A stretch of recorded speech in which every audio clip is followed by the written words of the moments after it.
Bismillahirrahmanirrahim. Assalamualaikum warahmatullahi wabarakatuh.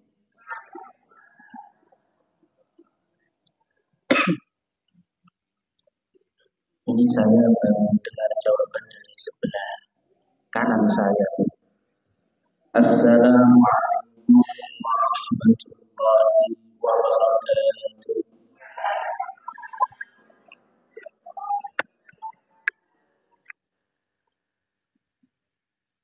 Alhamdulillah. Alhamdulillahi rabbil alamin. Wassalatu wassalamu ala asyrafil anbiya'i wal mursalin Nabiyyina Muhammadin wa ala alihi wa sahbihi ajma'in wa man sara ala nahjihi ila yaumiddin, amma ba'd. Alhamdulillah, kita bersyukur kepada Allah Subhanahu wa ta'ala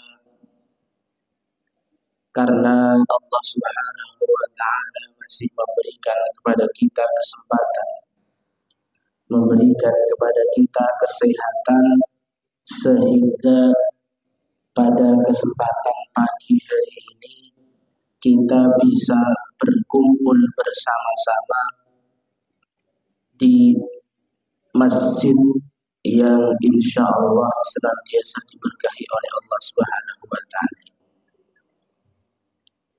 Kemudian sholawat dan salam semoga senantiasa tercurahkan kepada junjungan kita, kepada uswah kita, teladan kita, Nabiullah Muhammad sallallahu alaihi wasallam, kepada keluarga beliau, sahabat-sahabat beliau, dan seluruh umat beliau, seluruh pengikut beliau yang setia mengikuti sunnah beliau sampai nanti di yaumul qiyamah.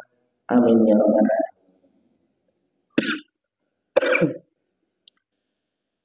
Bapak-bapak, ibu-ibu, jamaah rahimakumullah. Ketika kita berbicara mengenai salah satu nama Allah Subhanahu wa ta'ala, salah satu asmaul husnanya Allah Subhanahu wa ta'ala, Al-Hakim, yang mana ini biasanya diartikan ke dalam bahasa Indonesia yaitu yang maha bijak, bijaksana. Al-Hakim itu diterjemahkan ke dalam bahasa Indonesia artinya adalah yang maha bijaksana.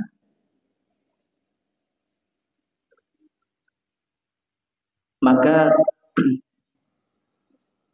dengan kita melihat nama Allah ini, kita bisa mengetahui bahwasannya Allah Subhanahu wa ta'ala itu adalah zat yang sangat bijaksana dan akan selalu bijaksana dalam segala hal.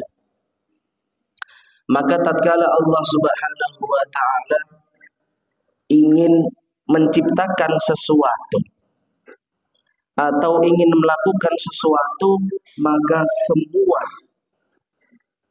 ketetapan, semua ciptaan, semua kelakuan Allah Subhanahu wa ta'ala itu bukan hal yang main-main saja. Tapi setiap hal yang dilakukan oleh Allah Subhanahu wa ta'ala, setiap hal yang diciptakan oleh Allah Subhanahu wa ta'ala itu berdasarkan kebijaksanaannya, berdasarkan kebesarannya. Maka semua yang diciptakan oleh Allah Subhanahu wa ta'ala, Semua yang dilakukan oleh Allah Subhanahu wa taala itu pasti ada hikmah di balik perbuatan tersebut. Ketika Allah Subhanahu wa taala menciptakan manusia, maka pasti ada hikmah dari penciptaan manusia tersebut. Manusia adalah makhluk yang paling sempurna. Dalam menciptakan manusia itu pasti Allah memiliki tujuan yang agung pula. Bahkan dalam menciptakan hal-hal yang remeh saja dalam pandangan manusia itu pasti juga ada hikmah di balik penciptaan hal tersebut. Contohnya apa, Bu? Hal yang kira-kira hal tersebut remeh tapi sebenarnya ada hikmahnya. Nyamuk, tumor, cacak. Hikmahnya apa, Bu? Yang kita ketahui salah satu hikmahnya, misalnya nyamuk itu Allah ciptakan agar apa? Agar orang-orang yang jualan obat nyamuk itu laku. Coba nih ada nyamuk, ribut yang jualan, nggak akan laku tuh. Tumor misalnya, kutu. Hikmahnya apa? Hikmahnya yang jual serit niku laku. Menguji kesabaran seorang ibu. Kalau anaknya tumonan kan yang metani ibu butuh kesabaran. Ya. Jadi semua hal yang diciptakan oleh Allah Subhanahu wa taala itu pasti memiliki tujuan, pasti ada hikmah di balik penciptaan hal tersebut. Sama halnya ketika Allah Subhanahu wa taala menetapkan umur umatnya Nabi Shallallahu alaihi wasallam dengan umat-umat yang terdahulu itu kira-kira sama atau beda, Bu? Beda. Ya, kalau umatnya Nabi Shallallahu alaihi wasallam itu umurnya rata-rata berapa, Bu? 60 sampai 70. A'mar ummati sittina ila sab'in. Ya. Umurnya umatku itu kata Nabi Shallallahu alaihi wasallam itu sekitar 60 sampai 70 tahun. Berarti yang sudah 69 niki harus persiapan ya, Bu. Oh, saya sudah lebih dari 70 kok. Karena memang hadisnya belum selesai. Ya. Wa aqallu ma tajawazu dzalik. Ya. Dan ada sedikit dan segelintir manusia yang melampaui 70 tahun. Berarti kalau jenengan dianugerahi umur lebih dari 70 tahun, maka jenengan sudah termasuk orang yang dianugerahi tersebut. Sedangkan umat-umat terdahulu itu umurnya berapa, Bu? Ratusan bahkan sampai ribuan tahun. Nabi Nuh alaihi salam niku ketika berdakwah itu masa dakwah beliau niku berapa tahun, Bu? Kata Allah Subhanahu wa taala dalam Al-Qur'an niku mengisahkan tentang kisahnya Nabi Nuh, alfasanatin illa khamsina ama, 1000 tahun kurang 50. Berarti berapa tahun, Bu? 950 tahun itu baru masa dakwahnya tok. Itu hitungannya belum dari lahir sampai meninggal. Hitungannya selama dakwah itu 950 tahun. Berarti umurnya Nabi Nuh alaihissalam itu pasti lebih dari 1000 tahun. Umurnya Nabi Nuh alaihissalam itu ribuan tahun. Bahkan dikisahkan ya di zaman Nabi Musa alaihissalam itu ada seorang ibu-ibu sedang nangis di depan kuburan putranya. Ya, ketika Nabi Musa lewat ditanya, Bu, putranya masih sudah besar apa masih kecil? Putra saya masih kecil. Lah berapa tahun? 500 tahun. 500 tahun itu kecil, Bu, kalau zaman dulu. Ya. Jadi Allah Subhanahu wa taala menciptakan umurnya orang zaman dahulu panjang-panjang dan besar-besar. Ya, orangnya itu selain umurnya panjang juga besar-besar. Ya, bahkan Nabi Adam itu tingginya berapa, Bu? 60 hasta. Ya, ya mungkin sekitar 30 meter. 30 meter itu kan apa, Bu? Yang tingginya 30 meter. Pohon apa nih? 30 meter. Tidak ada. Ya, 30 meter Nabi Adam. Sedangkan orang sekarang kecil-kecil. Gitu. Ketika kita melihat orang 180 aja itu udah tinggi sekali. Ya. Ada hikmahnya di balik itu semua. Ya. Ketika Allah menciptakan orang-orang zaman dahulu umurnya panjang-panjang, ada hikmah di baliknya. Ketika Allah Subhanahu wa taala menciptakan manusia zaman sekarang pendek-pendek umurnya dan kecil-kecil, itu juga ada hikmahnya. Ya. Akan tapi walaupun umur kita itu pendek, ya, hanya sekitar 60 sampai 70 tahun, ya. Tapi Allah Subhanahu wa taala memberikan solusi. Ya. Jadi para sahabat itu pernah merasa iri, ya. Mengutarakan pendapatnya, mengutarakan rasanya kepada Nabi SAW. Ya Rasulullah, orang zaman dulu itu berarti enak. Umurnya panjang berarti ibadahnya bisa lama. Pahalanya itu bisa lebih banyak dari kita dong. Ya. Maka kemudian Nabi Shallallahu Alaihi Wasallam mengajarkan amalan-amalan yang mana apabila amalan tersebut dikerjakan maka bisa menyaingi, ya, amalan-amalan orang zaman dahulu. Jadi 60 tahunnya kita itu bisa mengalahkan ibadahnya mereka yang umurnya ribuan tahun. Ya. Maka umur yang diberikan oleh Allah Subhanahu wa taala kepada umatnya Nabi Shallallahu alaihi wasallam itu ada dua. Jadi umurnya manusia itu ada dua. Tapi tidak semua manusia dapat.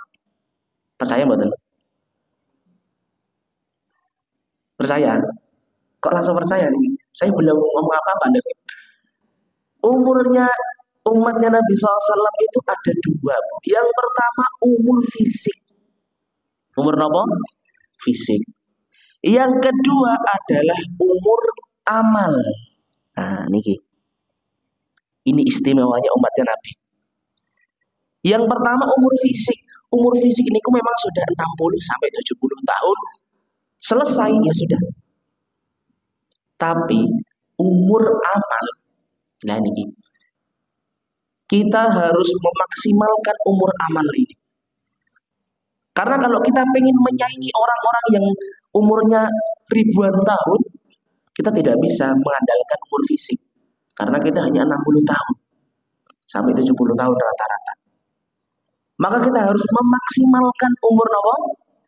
Amal. Ya. Maksudnya apa? Ngendikan Nabi Shallallahu Alaihi Wasallam,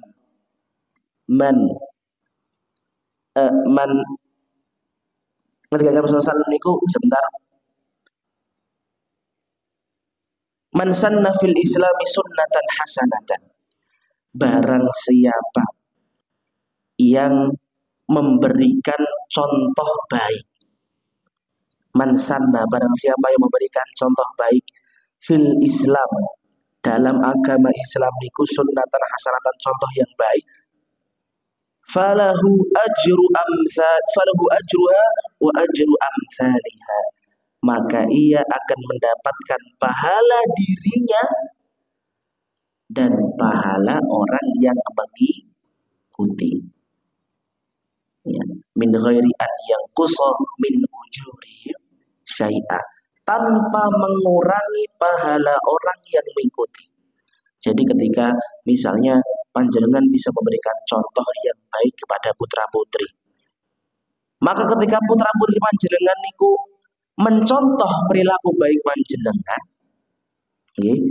maka jenengan akan mendapatkan pahala dari putra-putri panjenengan, tapi tanpa mengurangi pahalanya putra-putri panjenengan.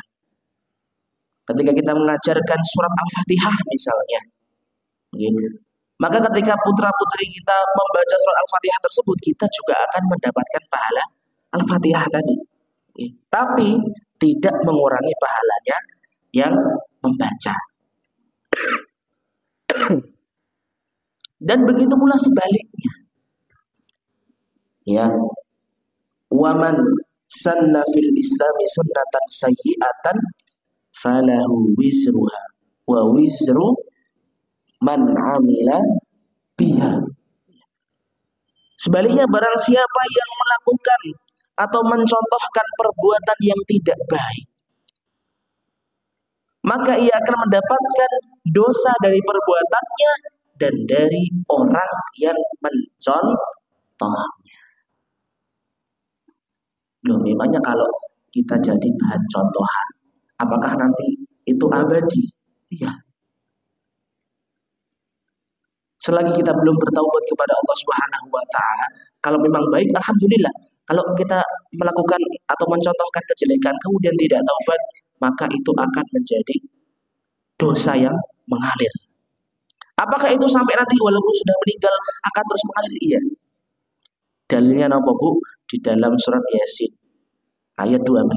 Ya, kita semua sudah hafal. Apa, Bu, bunyinya? Inna nahnu nuhyil mauta. Kemudian wa naktubu ma qaddamu wa atharu. Ngendikane Allah Subhanahu wa taala, sesungguhnya kami akan membangkitkan orang-orang yang sudah mati. Kapan, Bu? Nanti pada hari kiamat. Wa naktubu ma qaddamu wa atharu. Kemudian kami akan catat apa-apa yang mereka perbuat. Amal yang baik yang dicatat apa yang buruk? Semuanya. Yang baik dicatat, yang jelek juga dicatat. Ya, fama ya'mal mithqala dzarratin khairan yarah wa may ya'mal mithqala dzarratin syarran yarah. Jadi yang khair dan yang syar itu semua dicatat, yang baik dicatat, yang buruk juga dicatat. Ya. Wa atharuhum, dan kami juga mencatat bekas yang ada pada diri mereka. Dan ini bekas itu ditafsirkan ya di dalam tafsir Ibnu Katsir niku beliau menjelaskan ada dua pentafsiran di sini. Tafsir ayat maksudnya bekas di sini.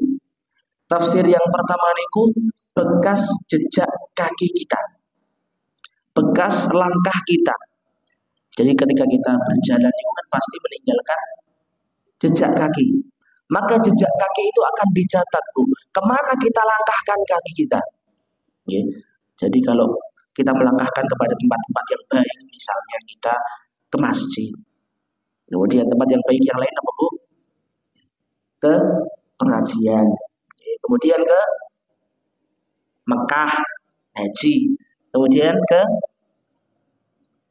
main ke rumah saudara, ya, dengan niat silaturahmi, maka itu akan dicatat kebaikan. Kalau kita melangkahkan kaki kita kepada keburukan, misalnya kita ke tempat yang buruk, kenapa, Bu? Misalnya diskotik misal, atau apa boleh? Ya seperti itu. Ya, kita melangkahkan kaki kita ke sana misalnya, itu akan dicatat juga. Ya. Kemudian tafsir yang kedua, beliau mengatakan asar, bekas, itu maksudnya bekas peninggalan orang tersebut. Jadi ketika seorang itu sudah meninggal, ia akan meninggalkan bekas atau tidak? Kalau ia meninggalkan bekas, maka akan dicatat bekasnya. Ya, jadi umur kedua itu tidak semua orang dapat, Bu. Karena tidak semua orang meninggalkan bekas. Ada orang yang meninggal ya tidak dikenang sama sekali, nggak ada jasa sama sekali, ya. Ya dia meninggal ya sudah, nggak ada yang kehilangan, misalnya seperti itu. Ya. Maka kalau orang meninggal akan dilihat bekasnya niku bekas yang baik atau yang buruk. Dan niku, ya. Ketika orang itu meninggalkan bekas yang baik, kemudian bekas tersebut harus ada, walaupun dia sudah nggak ada, walaupun dia sudah meninggal, maka itu akan menjadi catatan baik untuk orang tadi, ya, akan menjadi amal yang terus mengalir pahalanya walaupun orang tersebut sudah meninggal. Okay. Dan ini materi kita pada kesempatan kali ini. Maka kemudian Nabi Shallallahu Alaihi Wasallam memberikan kepada kita ya penjelasan apa saja amalan yang akan terus mengalir walaupun kita sudah meninggal. Nanti kan Nabi Shallallahu Alaihi Wasallam, "Idza mata ibnu Adam," apabila seorang bani Adam itu meninggal, "inqata'a amaluhu," maka amalan perbuatannya itu terputus. Amal perbuatannya itu terputus. Jadi yang semasa hidupnya dia bisa sholat, ya, ketika dia meninggal mana udah nggak bisa sholat. Ya. Ketika dia semasa hidupnya bisa membaca Al-Quran, maka ketika sudah meninggal sudah tidak bisa membaca Al-Quran. Maka penyesalan yang paling dahsyat itu adalah ketika seseorang menyesal ketika dia sudah meninggal. Dia akan menyesal nanti di akhirat, kenapa kok di dunia tidak beramal. Gitu, Bu. Kenapa dia bisa membaca Al-Quran tapi tidak membaca Al-Quran? Padahal dengan dia membaca Al-Quran dia bisa menabung pahala yang sangat banyak. Dengan membaca Bismillahirrahmanirrahim saja dapat berapa pahala, Bu? Bismillahirrahmanirrahim berapa pahala? Ada berapa huruf, Bu? Bismillahirrahmanirrahim itu berapa huruf? 19. Berarti kalau 19 huruf niku satu hurufnya 10 kebaikan, 10 pahala, maka 19 huruf niku berapa? 190. Kita hanya membaca Bismillahirrahmanirrahim itu sudah 190 pahala. Apalagi meneruskan Alhamdulillahirabbil alamin arrahmanirrahim sampai waladhdallin, berapa banyak itu? Perang itu enggak, Bu? Banyak pokoknya. Ya. Kenapa selama di dunia tidak mengumpulkan pahala? Ya. Kalau di akhirat sudah tidak bisa lagi, Bu. Karena di dunia tempatnya beramal dan akhirat tempatnya balasan. Jadi di akhirat kita tidak bisa ya beramal lagi, nggak bisa. Di akhirat kita hanya tinggal menunggu apakah kita akan menikmati hasil jerih payah kita selama di dunia atau kita akan sengsara atas perbuatan kita selama di dunia. Ya. Maka ia akan menyesal kalau di dunia, selama di dunia ketika dengar azan tidak ke masjid. Ketika ada kesempatan tidak digunakan untuk hal-hal yang bermanfaat. Ya. Sibuk nopo TikTokan. Okay. Indonesia niku, Bu. Ya.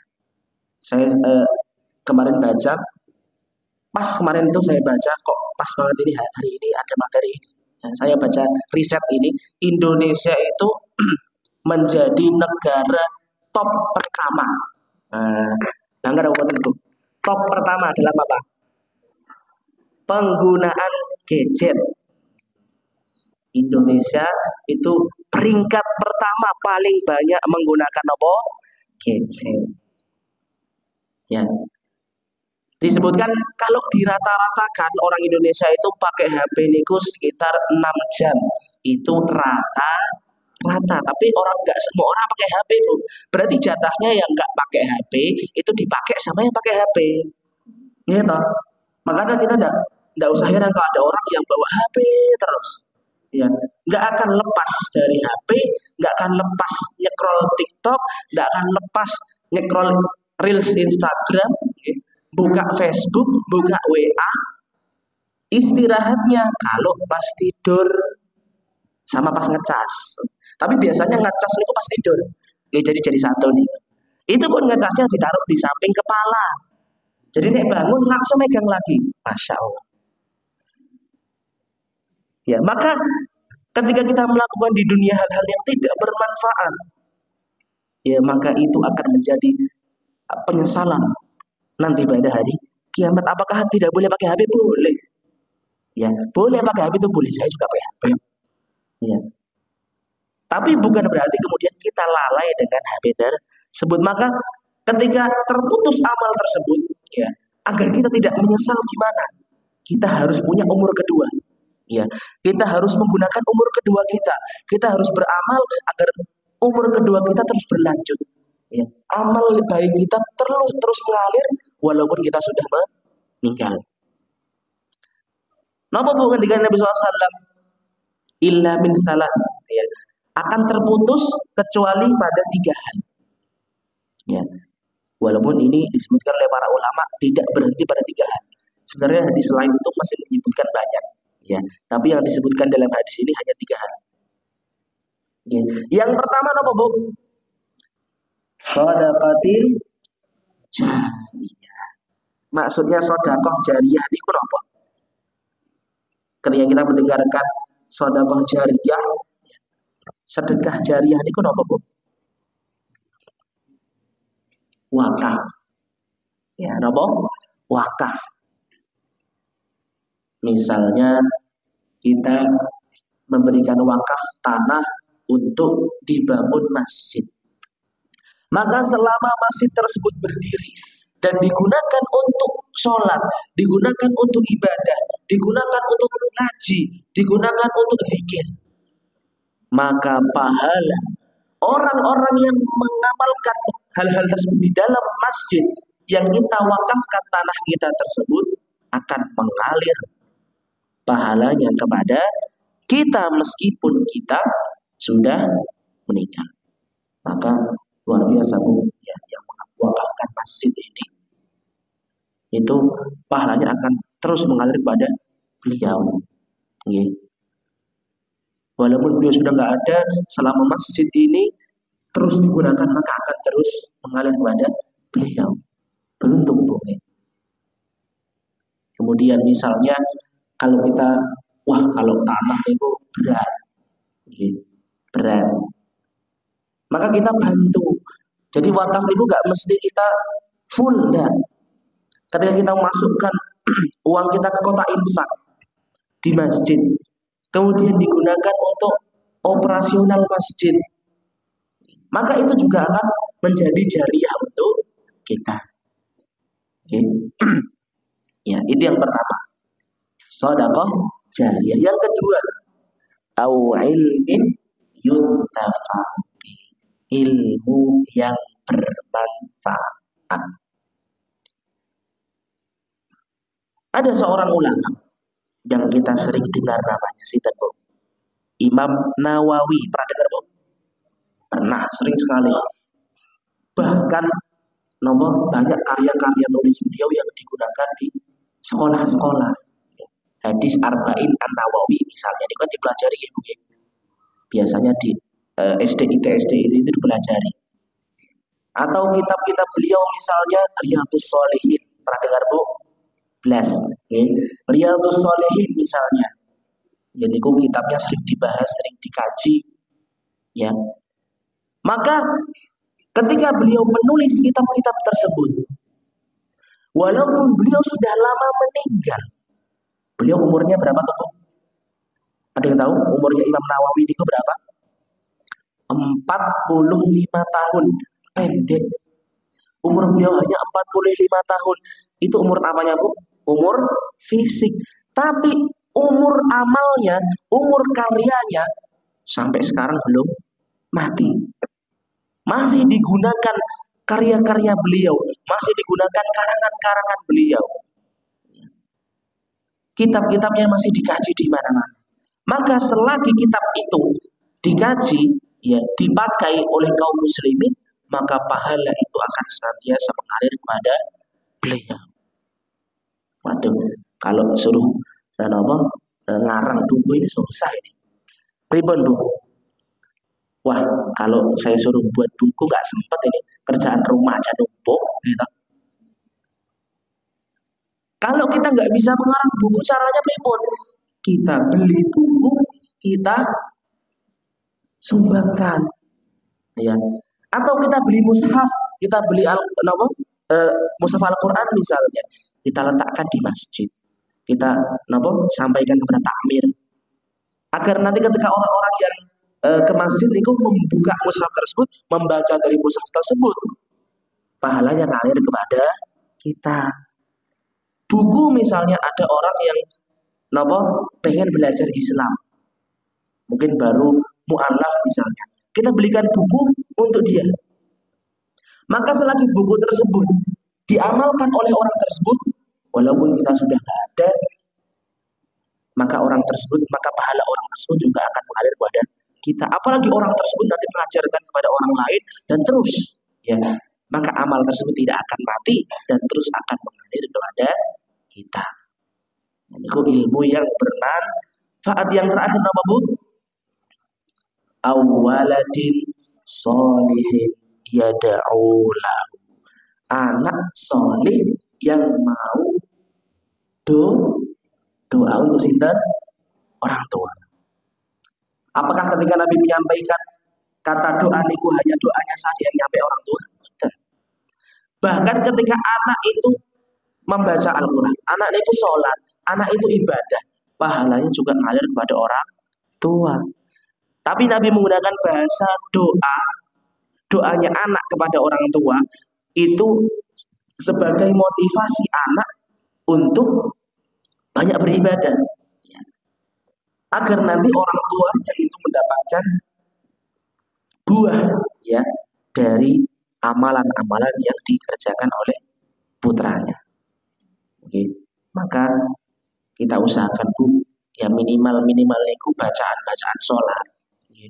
Kemudian cara-cara ibadah yang dasar seperti sholat, puasa, niku yang mengajarkan kita, orang tua yang mengajarkan. Jangan semuanya guru TPA. Anak nggak bisa sholat, taruh di TPA, nanti guru TPA. Anak nggak bisa Fatihah, yang ngajarkan Fatihah guru TPA. Anak nggak bisa surat-surat pendek, yang ngajarkan guru TPA. Nggak bisa bacaan-bacaan sholat, yang ngajarkan guru TPA. Nanti yang pahalanya dapat siapa? Guru TPA. Kita dapat tahu. Ya, nek kita bayar guru TPA, masih nggak bayar kok guru TPA. Itu pengen dapat pahala jariah.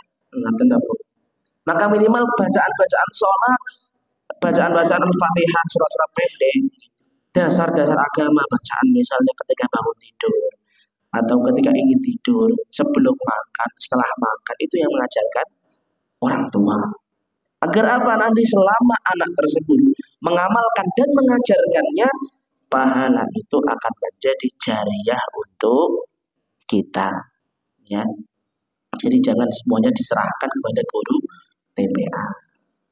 Kemudian di luar hadis ini misalnya contoh lain amal yang akan mengalir apapun, misalnya nanam pohon.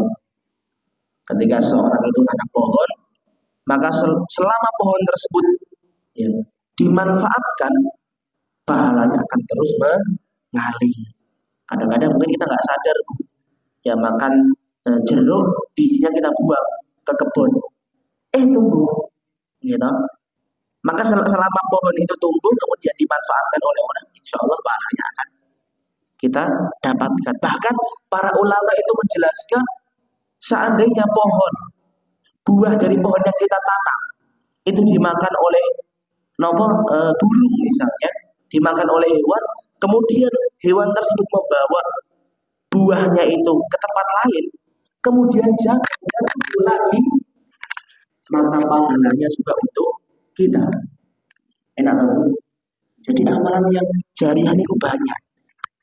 Kemudian misalnya sumur atau mata air, kita gali sumur, kemudian selama sumur itu digunakan, maka akan menjadi pahala jariah untuk kita.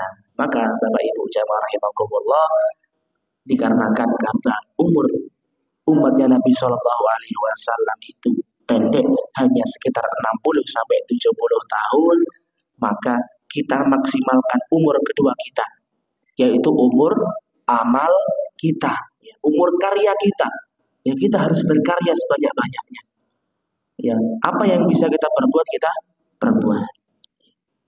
Kemudian di akhir pengajian ini, ya saya ingin mengajarkan sebuah doa. Ya, karena ini konteksnya sedang akan ada napa Bu? Tanggal 14 niku ada apa? Niku.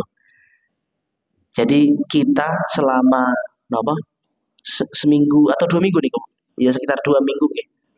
Ya selama 2 minggu ini daripada kita ribut-ribut di media sosial, gitu. Sekarang ini ribut mungkin ketika ada nopo yang pembela lain itu menjatuhkan pilihan kita, kita komen, yang kita Bu, ya daripada kita ribut-ribut seperti itu, mending kita doakan pemimpin kita. Maka siapapun nanti yang menjadi pemimpin kita, tidak usah kecewa, tidak usah sedih. Kita cukup mendoakan. Di sini saya akan mengajarkan doa untuk pemimpin. Ini doa ini diajarkan oleh Nabi Shallallahu Alaihi Wasallam juga. Jadi saya baca sedikit-sedikit nanti dituliskan ibu. Bismillahirrahmanirrahim. Allahumma monggo. Allahumma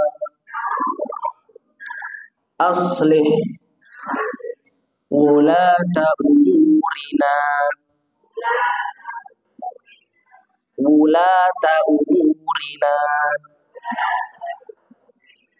Allahumma aslih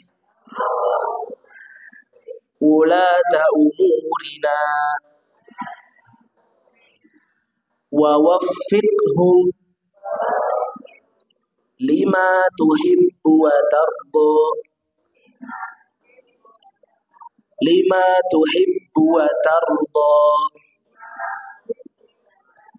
wa waffiqhum lima tuhibbu wa tardo. Kita ulangi lagi. Allahumma aslih ulata umurina wa waffiqhum lima tuhibbu wa tarda.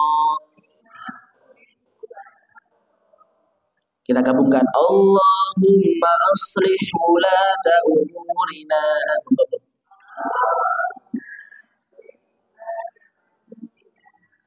wa waffiqhum lima tuhibbu wa tarda.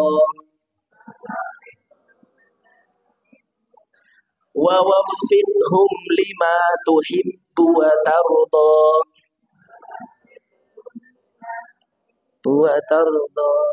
Allahumma wahai Rabbku, ya Allah, aslih, perbaikilah wulata umurina, pemimpin-pemimpin kami.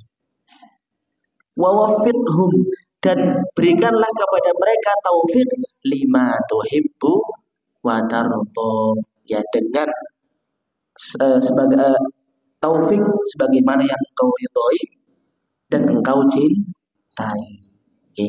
Ya, jadi ada seorang ulama Bu, beliau ketika ditanya, wahai Syekh, jenengan itu kalau diberikan satu doa, dijamin satu doa yang akan pasti dikabulkan, kira-kira permintaan jenengan itu apa? Jawabannya apa Bu? Doa untuk pemimpin. Kenapa? Karena doa ketika kita mendoakan pemimpin kita, kemudian pemimpin itu baik, maka rakyat itu akan menjadi baik juga. Maka kebaikan itu tidak hanya untuk dirinya. Kalau seandainya orang tersebut, ulama tersebut, doanya ya Allah saya minta surga, maka kebaikannya untuk dirinya saja. Tapi kalau dia minta kebaikan dari pemimpinnya, kemudian kebaikan tersebut akan rata kepada masyarakat, ya, maka kebaikan itu tidak hanya dirasakan untuk dirinya, tapi untuk semua orang. Jadi kita usahakan, ya, dalam setiap doa kita sisipkan doa ini. Jadi doa itu, kita kalau misalnya kita punya pilihan, boleh milih silahkan. Tapi jangan sampai kemudian kita gelut, kita berantem di media sosial cuma gara-gara beda pilihan. Bu, apalagi sampai menghina, sampai menjatuhkan yang lain. Ya, jadi jangan sampai seperti itu.